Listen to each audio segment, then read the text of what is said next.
Ben, at this point, let's bring you in because you've got information on Ukraine here. But this war truly appalling.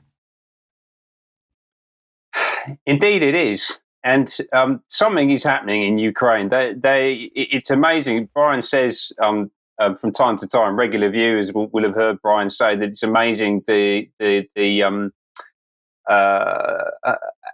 coincidences that pop up because we don't organise and coordinate ourselves ahead of the news. We just come through with the stuff that we think is interesting on any particular given day. And I was talking about and going to talk about the idea of Ukraine as a laboratory, but not for destruction, the war side of it, although it is certainly that, but more for reconstruction and actually what they're going to build in order to replace what they've destroyed.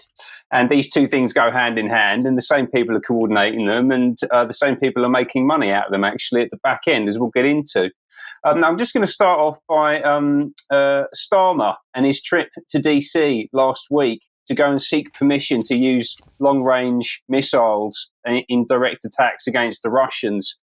Incredibly, that was refused. I think everyone was caught by surprise with this, that Biden said that he didn't want to give us permission to use our missiles. I think that tells you something about the state of US and UK relationships. And actually, Biden did go rogue, not just there, he also went rogue elsewhere. So I think he's probably on a bit of a busman's holiday, or whatever you want to call it. He's not taking things very seriously at the moment, but he's still certainly front and centre in the way that this stuff is playing out today. And he's got a deep heritage with Ukraine, as I'll come on to in a moment.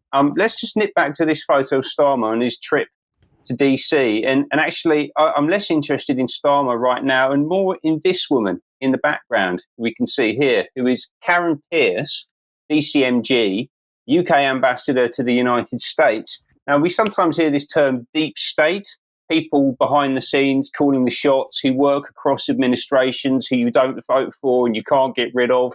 Well, Karen Pierce certainly falls into that category for my money. We've got a couple of clips here that I'm just going to play from Karen Pierce speaking at Chatham House at the end of last year about American power. It's overwhelmingly in our interest that America remains the leader on the world stage. That's not to deny China her place. It's not to say we have to have a unipolar world, but we have all benefited enormously from American leadership. And whoever wins in 2024, I think the one thing we should all be doing is urging no retreat in that leadership. We've all benefited from American leadership. It's an interesting turn of phrase. And I don't think that she means from Biden or Obama necessarily, but actually from organizations like this, right? I mean, this is the American empire. She was talking at Chatham House there, but which is one of a number of secretive groups that sit above national governments, that call the shots, pull the strings. In this instance here, we can see the Bilderberg meetings where David Lammy attended last year, probably getting his marching orders to come out and promote further conflict in Ukraine, as we saw earlier in the show, but also the Council on Foreign Relations, the Trilateral Commission, where Keir Starmer is a member. And how does Karen Pierce believe that this American empire should use its power? Let's go back to the clip from Chatham House. America could use that power even more to champion open societies. There is a constituency there among the silent majority of the middle ground, so-called middle ground countries. We don't, I think, do enough to address their concerns about how they manage things like AI and a multi-sector public, private, civil society approach. And we could do more to help them with that.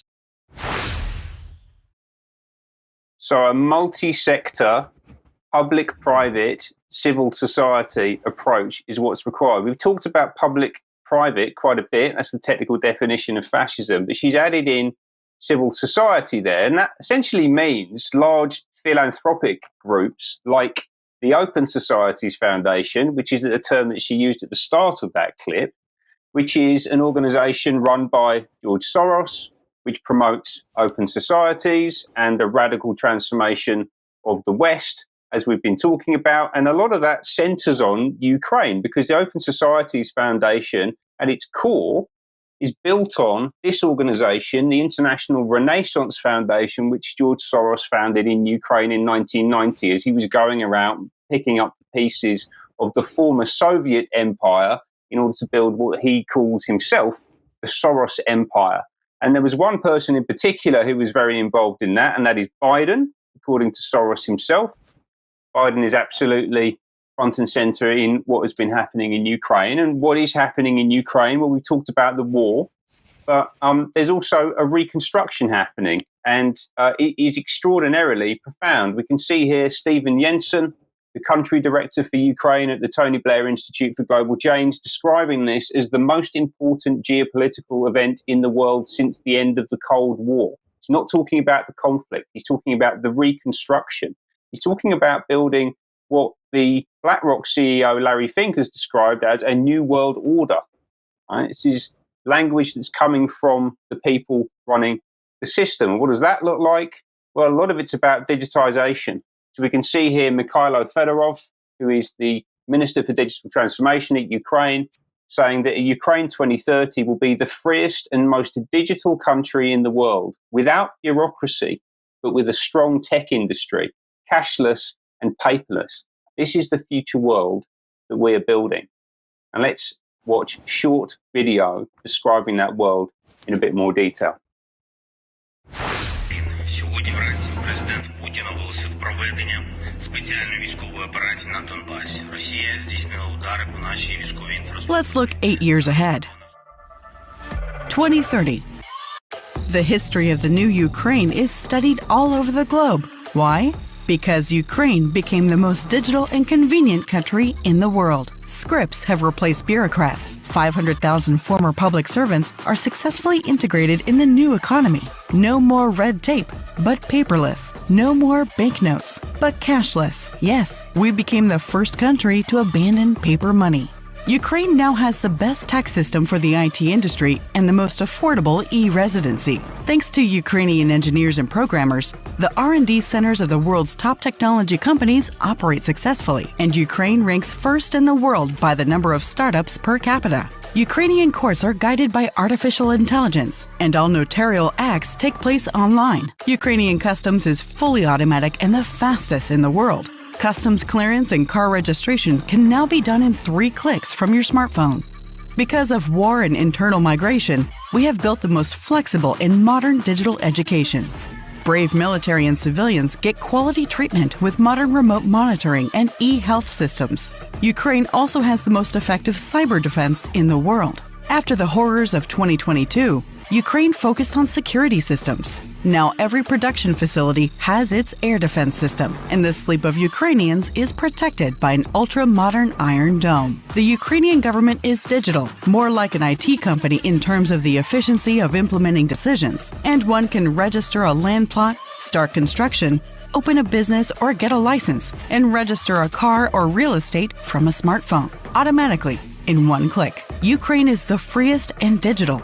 This is all because international partners and the world's leading technology companies supported the Digital for Freedom initiative and united to help Ukraine recover through digitalization. Building a new Ukraine together, free and the fastest, brave and digital. So a total digital transformation of the country in order to replace the country that's been destroyed by the conflict. So many different components of that film that you could talk about. The ones that really jumped out at me, though, is that artificial intelligence replacing the court system. 500,000 former civil servants are going to be integrated into this new economy somehow, not particularly clear what that's going to look like. We're going to get rid of paper money. AI is going to be across education. This is a really fundamental transformation that ticks all the boxes for the global agenda that we've been hearing from the World Economic Forum and other places like that over the past few years, and that ultimately our own leaders are envisaging for the future of the UK and other countries around the world. And who's building it? Well, there's Fedorov. And by the way, Fedorov is really Zelensky's number 2. Zelensky, we hear about, he's obviously the president. He's out there banging the drum for the war and raising funds for the conflict. But the rebuild is being led by this guy. He's dealing with the UN. He's dealing with the World Economic Forum. They actually announced the first global GovTech technology center, which they're building together in the Ukraine. It's the first one outside of Germany. We're also heavily involved in this. We've also, as this is obviously a public-private partnership, got the big tech giants like Google in there. Amazon Web Services are helping with the rebuild. And also organizations like Yale, who we heard about earlier. Another coincidence. And I'm sure that Fedorov's going to be talking to this gentleman about the Great Transition. So a lot going on in Ukraine. And as I say, it is very much a laboratory where they are experimenting, as Brian said earlier, with tools for destruction, but also at the same time, tools for reconstruction and rebuilding a new system. Now, just as a final point, I want to draw everyone's attention to this tweet, which came from Sir Ephraim Myers, the chief rabbi of the UK, sending his condolences to the chief rabbi of Ukraine, who lost a son in the conflict. And there's an interesting phrase at the end, which I think people should be aware of, and maybe we could ask some questions about here. So he goes on to say, "My heart goes out to Chief Rabbi Moshe Asman, Rebbetzin Chana and their family on the tragic loss of Matityahu, who was killed in combat as he defended Ukraine. Our thoughts are with Matityahu's wife and their young daughter. May his memory be a source of blessing to them, and may they be comforted among all the mourners of Zion." Now, what I was wondering is, does that make Ukraine part of the Zionist project? That's a very good question, Ben, and there's lots to be discussed around that. I think time prevents us from doing that in today's news, but we can certainly cover a bit more in UK Column Extra in a few minutes. But before we close the news,